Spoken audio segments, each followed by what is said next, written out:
네, 안녕하세요. 청소년 범죄에 대해서 발표할 유다현입니다. 제가 오늘 케이스 스터디 할 인물은 고베 연속 아동살상 사건의 범인인 만 14세였던 아즈마 시니치로입니다. 그는 중공업 회사 직원인 아버지와 가정주부인 어머니 사이에서 태어났는데요. 평범한 가정이었지만 아버지는 바쁘고 가정에 무관심했으며 아즈마를 키운 어머니는 그를 늘상 꾸짖는 엄한 어머니였다고 합니다. 그는 어머니를 극도로 두려워했고 그 대신에 할머니에게 정서적으로 기댔습니다. 하지만 할머니가 노안으로 사망하자 큰 충격을 받으며 정신적으로 흔들리고요. 그녀의 따스함을 생각하면서 안마기에 대고 충동적으로 사정을 해버리는 것을 시작으로 본인의 분노와 그런 뒤틀린 성욕을 소동물 죽이는 것에 풀기 시작합니다. 그는 중학교에 입학한 지 얼마 안 돼서 이런 소동물 살해에 질리게 되고 대신 사람을 죽이고 싶다는 살인 충동에 휩싸이게 됩니다. 그는 학교에서 다양한 기행들을 저질렀는데요. 여학생을 스토킹을 하거나 남학생을 죽이기 직전까지 패고 칼을 들어 협박하는 등 그런 일들로 굉장히 자주 불려가고 또 어머니와 뇌소아과에서 진단을 받은 결과 ADHD가 나옵니다. 이를 본 어머니는 양육 방식을 180도 바꿔서 아들을 과잉보호하고 감싸돌기 시작하는데요. 이후 이 반 남학생을 팬 이후에 선생님과 상담을 하던 도중에 자신을 제외한 모든 인간의 목숨이 벌레 같다라는 극도의 사이코패스적인 성향을 보입니다. 여기서부터는 살인 묘사가 들어가니까 심리학자들은 주의하시기 바랍니다. 사건의 발단은 이렇습니다. 그는 토모가오카 중학교 정문에서 검은 비닐봉지 안에 경찰이 토모가오카 중학교 정문에서 검은 비닐봉지 아래 당시 초등학교 6학년이었던 남학생인 하세준의 훼손된 머리를 발견하고요. 피해자는 물론 피해자의 가족들은 주변에 전혀 원한을 살 만한 이유가 없었기 때문에 사건이 미궁으로 빠지게 됩니다. 그리고 피해자의 입안에서 한 통의 편지가 발견되는데요. 그 내용은 왼쪽과 같아요. 자, 게임이 시작됐습니다. 우둔한 경찰 제군, 나를 저지해 보시게. 나는 살인이 즐거워서 견딜 수가 없어. 사람이 죽는 게 보고 싶어 미치겠어. 더러운 채소들, 그러니까 채소들은 일본 용어로 사람들을 말한다고 합니다. 더러운 채소들에게는 죽음의 제재를, 수년간에 걸친 큰 원한의 유혈의 심판을. 슈울킬러, 학교살인의 사카키바라. 그러니까 아즈마는 본인에게 사카키바라라는 가명도 지어주고 스쿨킬러라고 명했지만 사실상은 어법도 틀리는 그런 모습을 보였기 때문에 이 편지가 경찰이 수사망을 좁히는데 큰 영향을 합니다.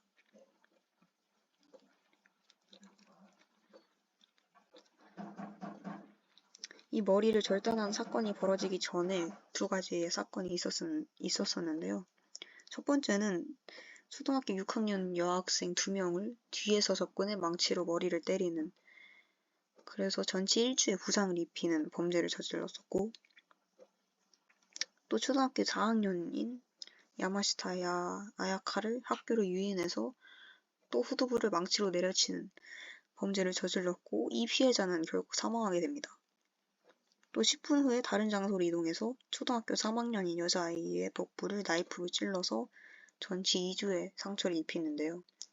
여기까지도 잡히질 않습니다. 그래서 이후에 밝히기를 사람의 죽음에 대해서 이해하기 위해서 난 사람을 죽여야 했고 그 1단계로서 인간을 죽이기 쉬운 급소를 찾기 위해서 실험을 진행한 것이었다. 피해자에게는 어떠한 원한 및 감정도 없다. 라고 전하고요.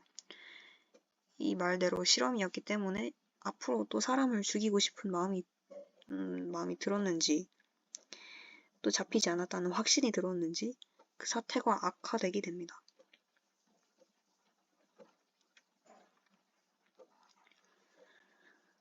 이제 이 세 번째 사건에서는 아즈마는 평소에 자기가 알던 만 14세의 하세준을 자전거를 타고 사람을 죽일 생각으로 동네를 돌아다니다가 발견하는데요. 아줌마는 평소에 체격이 말랐고 또 지적 장애까지 있었기 때문에 준에 참 유리한 희생자가 되었죠. 아줌마는 하세준과 얼굴만 아는 사이라고 진술했으나 주변 사람들의 증언에 따르면 아줌마는 준과 함께 놀기도 했고요. 하지만 이는 표면적으로 노는 거였지 아줌마가 초등학교 고학년 때부터 준을 괴롭혀왔다는 것이 나중에 밝혀집니다. 아줌마는 그런 친분 관계를 이용해서 피해자를 유인하고 살해합니다.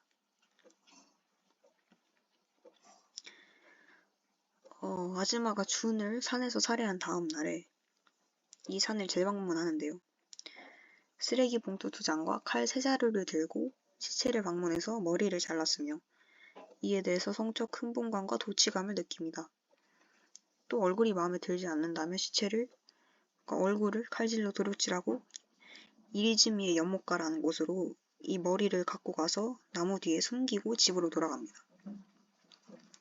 그 바로 다음 날까지 또 그는 잡히지 않았으며 연못에서 머리를 가져와 집에 와서 머리를 씻으면서 또다시 성적 흥분감을 느낍니다. 그리고 그 다음날 27일에는 그는 머리를 들고 집을 몰래 빠져나와서 자신이 다니는 중학교 앞 정문에 머리를 두고 서명서를 입에 올립니다. 그리고 이 당시의 수사망이 20대에 체격이 있는 남자라고 좁혀지고 있었기 때문에 이 수사에 더욱 혼선해 주기 위해서 고등교육을 받은 성인 남성인 척 서명서를 꾸며서 작성합니다. 아까 말했듯이 사카키바라라는 가명을 본인에게 지어줬으며 경찰에게 수차례 이런 편지를 보냈는데요. 이 편지의 필체 그리고 글에서 묻어나는 심리와 연령대 그리고 아즈마의 평소 기이한 행적 덕분에 경찰은 수사를 시작한 후 굉장히 금방 그를 특정할 수 있었다고 합니다. 하지만 특정하는 것 이후에도 아즈마가 예외적으로 참 청소년이고 어렸기 때문에 그것에 대해 대응하는 데 늦어졌고 6월 28일이 되어서 스파 경찰서는 사건의 범인으로 아즈마 시니치로를 체포합니다. 처음에는 부인을 하다가도 경찰에서 이 필체가 네 필체와 일치한다 라고 얘기를 하면서 겁박을 하자 아즈마는 울면서 순순히 범행을 자백했다고 합니다. 원래라면은 1급 살인죄로 사형에 처했어야 봤지만 일본의 형사 미성년자 연령은 만 16세 미만이고 아즈마는 당시에 14세 최대로 봐도 15세였기 때문에 형사처벌이 불가능했습니다. 게다가 그가 평소에 공포 영화에 빠져 있었고 또 유소년기부터 어머니에게 감정을 솔직하게 털어내지 못한 것이 이런 사건의 발단이 되었고 또 정신적 장애를 일으킨 점 등을 들어서 이제 법원에서도 선도 및 정신치료를 지시하고 의료소년원에 송치합니다. 처음에는 치료가 잘 되고 있었지만 물론 그 소년원 안에서도 다양한 사건 사고가 있었다고 하는데 결국에는 그가 사카키바라 사건의 범인이라는 것이 밝혀지고 소년원 안에서 괴롭힘을 당하게 됩니다. 소년원의 굉장한 문제이자 책임이었다고 볼 수 있겠죠. 아즈마는 난동을 피우다가 개별실에 감금되었지만 이런 괴성을 지르고 흥분을 가라앉히지 못하는 것이 문제가 되어서 고베 법원은 결국 너의 범죄적 성향이 규정되었다고 볼 수 없다 라면서 아즈마를 소년원으로 옮기게 됩니다. 그리고 아즈마가 소년원에서 나와서 사회로 나간 이후에도 사실상은 딱히 반성하는 행보를 보이지 않았고 또 유족들이 굉장히 이것에 대해서 민감시하고 반대를 했음에도 불구하고 본인의 이름을 이용해서 자전적인 책을 내고 본인을 위한 홈페이지를 창설하는 등의 그런 비대한 자아를 깎아내리지 못하고 반성하지 못하는 행태를 보인다고 전합니다. 네, 이제 청소년 비행이 무엇인지 그리고 범죄가 어떻게 분류되는지에 대해서 알아보고자 합니다. 청소년 비행은 말 그대로 청소년이 법을 위반하는 행동을 보이고 사회의 안정을 흔드는 것을 정의되고요. 청소년이란 소년기에서 청년기로 넘어가는 중간 단계, 즉 14세에서 20세 미만의 범죄자로 볼 수 있고요. 범죄소년, 쪽법소년, 우법소년으로 나뉘는데 이런 나이대와 연령대별로 그 범죄의 처벌이 달라지게 됩니다. 범죄소년은 14세 이상 20세 미만의 어느 정도 나이가 있는 소년, 따라서 형사적인 처벌과 보호 처분이 모두 가능하고요. 촉법소년은 10세 이상 14세 미만, 법에 저촉된 행위를 했고 최대 2년간 소년원 송치가 이제 최대 처벌입니다. 이건 보호 처분이 적용되기 때문입니다. 또 우범소년은 10세 이상 20세 미만의 범죄를 범할 우려가 있는 청소년이라서 보호 처분이 적용 가능합니다. 청소년 범죄는 다양한 이유가 있겠지만 또 이유로 설명할 수 없는 부분도 있겠지만 크게 개인적 원인과 사회환경적 원인으로 나눠서 볼 수 있습니다. 개인적 원인에는 생물학적인 원인, 또 심리학적인 원인이 있겠고요. 먼저 생물학적 원인은 대부분의 청소년에게 해당되는 호르몬과 2차 성징, 급격한 신체 발달과 이런 자신감과 공격성을 증가시키는 테스토스테론의 증가가 원인이 되고요. 또한 청소년이 이렇기 때문에 외적으로 성인과는 비슷한데 현실은 아동으로 대우되는 그런 이중적인 위치에 있어서 있기 때문에 범죄가 발생하기도 합니다. 또 불량식품, 패스트푸드 이런 것들이 납성분을 많이 담고 있고 납성분이 학업부진, 인지결함, 저지능, 판단능력 부족의 원인이 되기 때문에 공격성을 증가시키기도 합니다. 병리적인 문제는 이제 아까 아즈마가 있었듯이 신경학적 문제, 학습장애, 반사회적 성격장애, ADHD, 품행장애, 사이코패스 등이 있을 것이고 청소년 기제에만 한정되는 이런 어떤 행동 양식에 대한 불만, 또 어른들과의 갈등이 원인이 됩니다. 다음은 심리학적 원인론인데요. 먼저 프로이드의 정신 분석 이론. 유아기에 그러니까 굉장히 어릴 때부터 부모의 적절한 조력이 없었다면 초자아가 적절하게 발달하지 못해서 선악 구분이 어려워집니다. 그래서 즉각적인 만족을 추구하고 타인을 배려하지 못하고 그런 공격적인 성향을 보이는 등의 그런 어린아이적인 행포를 벗어나지 못하는 소년으로 성장할 수 있다는 것인데요. 이에 설리반의 이론에서는 소년기에 또 인터넷과 컴퓨터 게임에 굉장히 몰입하고 교우관계가 제한된다면 상상 속에 감독의 역할을 해주는 인물을 간직하지 못해서 왜곡된 청소년기를 보낼 수 있다고 합니다. 에릭슨의 이론에 따르면 청년기 발달은 이런 이전의 유아기와 소년기의 경험과 밀접한 연관이 있고 비행 청소년은 그렇기 때문에 더더욱 열악한 환경 속에서 불신감, 죄책감, 열등감 등을 안고 살아가고 정체성의 혼미를 계속해서 경험하면서 남을 깎아내리고 내가 성장하는 듯한 착각을 받는 왜곡된 정체감을 형성하게 됩니다. 이제 다음으로는 사회환경적인 원인에서 세 가지가 있는데요. 가장 큰 원인은 가정. 그러니까 부모님이 딱히 잘못을 하지 않더라도 결손 가정이었다면 또 사회적 경제적 지위가 남들에 비해서 뭔가 부족했다면 이에 대한 열등감과 죄책감을 품고 올바르지 못하게 성장할 수도 있고요.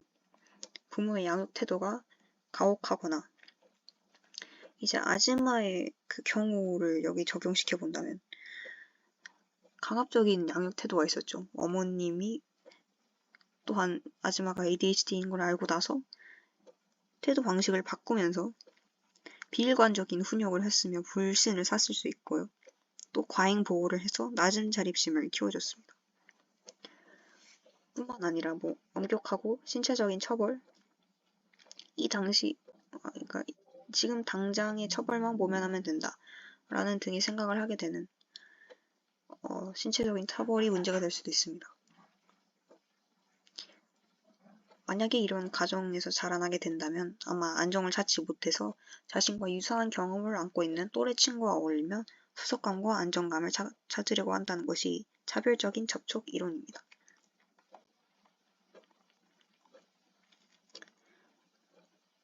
뿐만 아니라 친구들도 문제가 될 수 있는데 비행 친구의 행동을 모방하고 학습하는 사회학습 이론, 사회 유대의 약화, 특히 부모님과의 유대가 약화된 것이 원인이 되는 사회 통제 이론.